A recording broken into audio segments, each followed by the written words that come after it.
So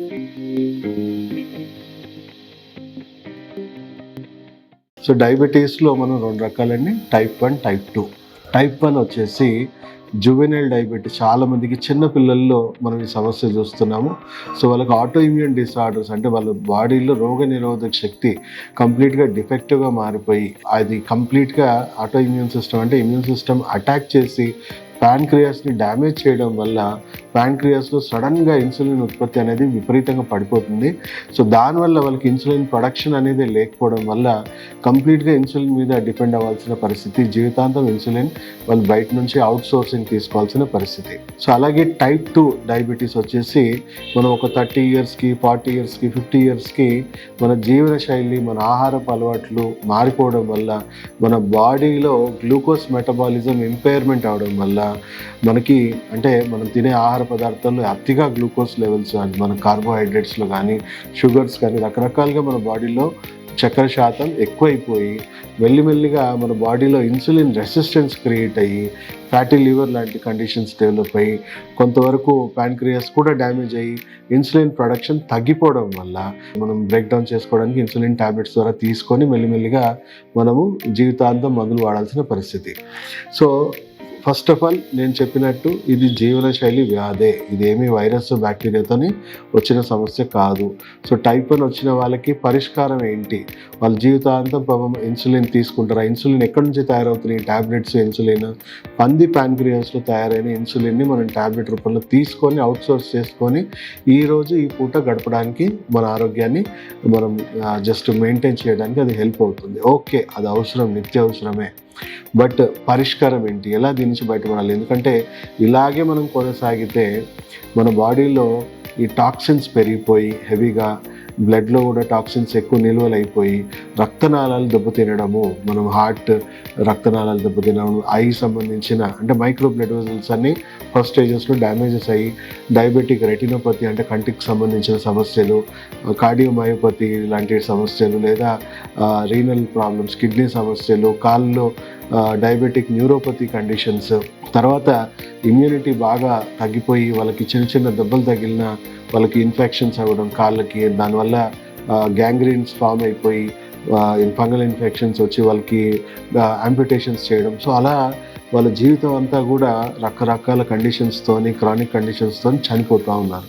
so ఇవి రాకుండా ఉండడానికి ఏం చేయాలి, ఆల్రెడీ వచ్చిన వాళ్ళు ఏం చేయాలి అనేది మనం మాట్లాడుకుందాం. సో రాకుండా ఉండడానికి ఆబ్వియస్లీ జీవనశైలిని మనం సరి చేసుకోవాలి, దాని గురించి మనం విస్తృతంగా మాట్లాడుకుందాం. సో మన ఆహారం తినే పదార్థాలు ఏవైతే ఉన్నాయో వచ్చిన వాళ్ళకి గ్లైసెమిక్ ఇండెక్స్ చూసుకొని తినాలి. గ్లైసెమిక్ ఇండెక్స్ అంటే ఇప్పుడు చూడండి, మనం షుగర్ అంటే డయాబెటీస్ వచ్చిన వాళ్ళకి స్వీట్స్ తినకూడదు అని మనం చెప్తాం. ఎందుకు? దాంట్లో డైరెక్ట్గా హై గ్లూకోజ్ లెవెల్స్, డైరెక్ట్గా మన షుగర్ హెవీగా స్పైకింగ్ అవుతుంది, దానివల్ల షుగర్స్ అవుట్ ఆఫ్ కంట్రోల్ అయిపోతాయి అని చెప్పేసి మనం తినొద్దు అని చెప్తాం. కానీ మనం తినే కార్బోహైడ్రేట్స్లో చాలా మటుకు ఉన్న కార్బోహైడ్రేట్స్లో హై షుగర్ లెవెల్స్ ఉన్నాయి. ఆల్మోస్ట్ అవి తీయగా ఉండవు, కానీ మన షుగర్ స్పైకింగ్ మాత్రం విపరీతంగా చేస్తుంది. దాంట్లో స్పెషల్గా చెప్పాలంటే రైస్, మనం ఒక రకంగా అందరం కూడా రైస్ ఎక్కువగా మనం కన్జ్యూమ్ చేస్తూ ఉంటాం. సో రైస్ చూసుకుంటే దాంట్లో ఆల్మోస్ట్ 87 to 93 లెవెల్స్, 93% మనకి గ్లైసెమిక్ ఇండెక్స్ అనేది హైగా ఉంటుంది. సో మనము ఆల్మోస్ట్ స్వీట్స్ తినుకుంటే షుగర్ తగ్గాలి అన్న ఇది ఎలా ఉందో, సో దీనివల్ల కూడా మనకి ఎప్పటికీ తగ్గదు అని మనం గుర్తుంచుకోవాలి. సో గ్లైసెమిక్ ఇండెక్స్లో మనం చూసుకుంటే 55 బిలో ఉన్న ఆహార పదార్థాలన్నీ లో గ్లైసెమిక్ ఇండెక్స్ అంటాము. 55 to 70లో ఉన్నాయని మీడియం గ్లైసెమిక్ ఇండెక్స్, 70 to 100 ఉన్నాయని high glycemic. So high glycemic index foods list మీరు ఏం తింటున్నారో అవి గూగుల్లో కొట్టండి, ఇది దీని గ్లైసెమిక్ ఇండెక్స్ ఎంత అని మీకు తెలిసిపోతుంది. సో 70 to 100లో ఉన్న ఏవి తినకూడదు, అవాయిడ్ చేశారు, అది లిటరల్గా మీకు స్లో పాయిజనే. అలాగే 55 to 70లో ఉన్నాయని మీడియం గ్లైసెమిక్ ఇండెక్స్, మిల్లెట్స్ అలాంటివన్నీ కూడా మీడియం గ్లైసెమిక్ ఇండెక్స్లో వస్తాయి, అవి పార్షల్గా తినండి. తర్వాత 55 బిలో ఉన్నాయి మీకు చాలా మంచివి, లో గ్లైసెమిక్ ఇండెక్స్, మీకు షుగర్ లెవెల్స్ పెరగమన్నా పెరగవు. సో అలాంటి ఆహార పదార్థాల్లో మనం చూసుకుంటే రైస్లోనే వైట్ రైసే ఇప్పుడు మనం ఒక రకంగా హ్యాబిచువేటెడ్ ఉన్న వాళ్ళకి, నేను రైస్ తింటేనే నాకు తిన్నట్టు ఉంటుంది లేదా తినలేను అనే వాళ్ళకి మీకు తెలంగాణ సోనా రైస్ అని ఒక వెరైటీ ఉందండి. ఆ variety of rice glycemic index 51.5. మీకు వైట్ రైస్ తిన్న తృప్తి ఉంటుంది, షుగర్ లెవెల్స్ కూడా స్పైక్ అవ్వవు.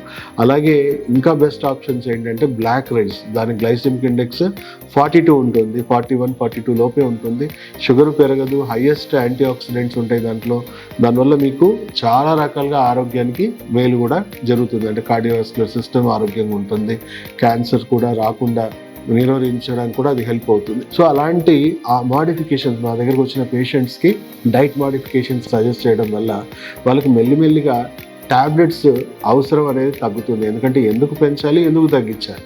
సో పెంచడం ఆపడానికి, పెంచడం తగ్గడానికి మనం ఫస్ట్ డైట్ మాడిఫికేషన్స్ చేస్తూనే వాళ్ళకి బాడీలో ఎలాంటి డిఫెక్ట్స్ వల్ల వచ్చాయి అంటే టాక్సిన్స్ ఎక్కువ అయిపోయి ఫ్యాటీ లివర్ రావడం వల్ల అబ్జార్ప్షన్ తగ్గిపోయిందా, లేదా డ్యామేజ్ అయిన ప్యాంక్రియాస్ ఏమన్నా ఇన్సులిన్ ప్రొడక్షన్ తగ్గిపోయిందా. టైప్ 2 పేషెంట్స్లో ఎస్పెషల్లీ మనం చూసుకుంటే సో వాళ్ళ బాడీలో టాక్సిన్స్ రెడ్యూస్ చేయడానికి డీటాక్సిఫికేషన్ ట్రీట్మెంట్స్ చెప్తాము. అలాగే ప్యాంక్రియాస్ డ్యామేజ్ అయిన ప్యాంక్రియాస్ రీజనరేట్ అవ్వడానికి బీటా సెల్స్ రీజనరేషన్కి కొన్ని మంచి అద్భుతమైన herbal medicines, proven herbal medicines ఉన్నాయి.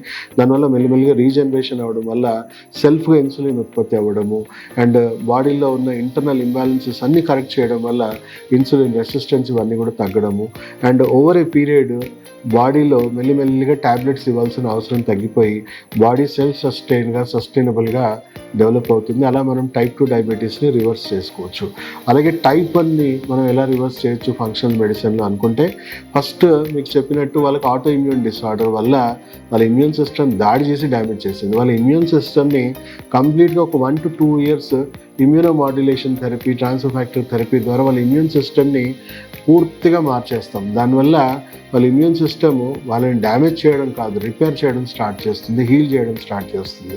అండ్ అలాగే డ్యామేజ్ అయిన ప్యాంక్రియాస్ కూడా సైమల్టేనియస్గా రీజనరేటివ్ ట్రీట్మెంట్స్ ఇస్తాం, డీటాక్సిఫికేషన్ చేస్తాం.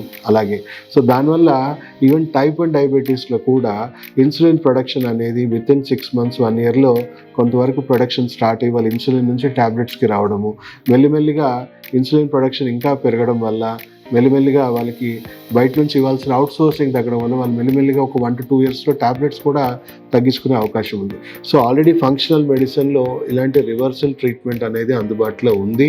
దానివల్ల మనకి ఇంకా అడిషనల్గా మనకు బెనిఫిట్స్ ఏంటంటే ఆల్రెడీ ఎగ్జిస్టింగ్ డయాబెటీస్ పేషెంట్స్కి డయాబెటీస్ సంబంధించిన ఎన్నో కాంప్లికేషన్స్ ఉంటాయి. సో మీ రోగనిరోధక శక్తిని సరిచేయడం వల్ల మీ బాడీలో ఉన్న టాక్సిక్ ఎన్వైర్న్మెంట్ తగ్గించి మంచి హెల్దీ ఎన్వైర్న్మెంట్ మనం డెవలప్ చేయడం వల్ల మీ ఆర్గన్ సిస్టమ్స్ ఫంక్షనాలిటీని కూడా ఇంప్రూవ్ చేయడం వల్ల మీకు వచ్చిన కాంప్లికేషన్స్ కూడా మనం రివర్స్ చేయొచ్చు. దానివల్ల ఈ 4th largest డిసీజ్ మనం అవగాహన కలిగించుకొని మనము ప్రివెన్షన్ పరంగా కూడా మీకు చెప్పినట్టు డైట్ లైఫ్ స్టైల్ ఆల్రెడీ మీకు హెరిడేటరీగా ఉంది, మన పేరెంట్స్కి ఉంది అని అనుకుంటే మీరు ఇప్పటి నుంచే ప్రీ డయాబెటీస్ పరంగా డైట్ అనేది కొంచెం చూసుకొని తినాలి. అంటే గ్లైసెమిక్ ఇండెక్స్ చూసుకొని తినండి అండ్ విచ్చలవిడిగా జంక్ ఫుడ్స్ కానీ ప్రాసెస్డ్ ఫుడ్స్ కానీ వీటన్నిటికీ దూరం అవ్వండి. ఒకసారి సంప్రదించండి మమ్మల్ని. రాకుండా చేయడానికి కూడా ఫంక్షనల్ మెడిసిన్లో అద్భుతమైన ట్రీట్మెంట్ ఉంటుంది. ప్రీ డయాబెటీస్ అని చెప్పేసి పానిక్ అయిపోవాల్సిన అవసరం ఏం లేదు.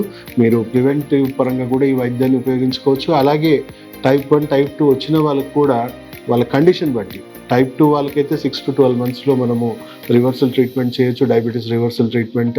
అదే టైప్ 1 వాళ్ళకి మాత్రం 1 to 2 years పడుతుంది. ఎందుకంటే హెవీగా డ్యామేజెస్ ఉంటుంది, హెవీగా డిపెండెన్సీ ఉంటుంది అండ్ కంప్లీట్ ఇమ్యూన్ సిస్టమ్ని కూడా మార్చాలి కాబట్టి సో టైం పడుతుంది. సో పార్ట్లు మార్చుకుందామా లేట్గా అనలైజ్ అయ్యి, లేదా మన ఆరోగ్య వ్యవస్థని మార్చుకొని మన ఆరోగ్యంగా మారదామా అనేది మీకే వదిలేస్తాను. చాలామందికి ఇవి తెలియక వాళ్ళు యాంపిటేషన్స్, కాంప్లికేషన్స్ తెచ్చుకొని చనిపోతూ ఉన్నారు. ప్రపంచంలో 4th largest కిల్లర్గా మారిందంటే ప్రపంచానికి డయాబెటీస్ క్యాపిటల్ ఇండియానే అని గుర్తుంచుకోండి.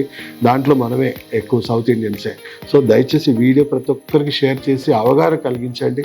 దానివల్ల ఈ మరణాల శాతాన్ని మనం తగ్గించుకోవచ్చు. Thank you.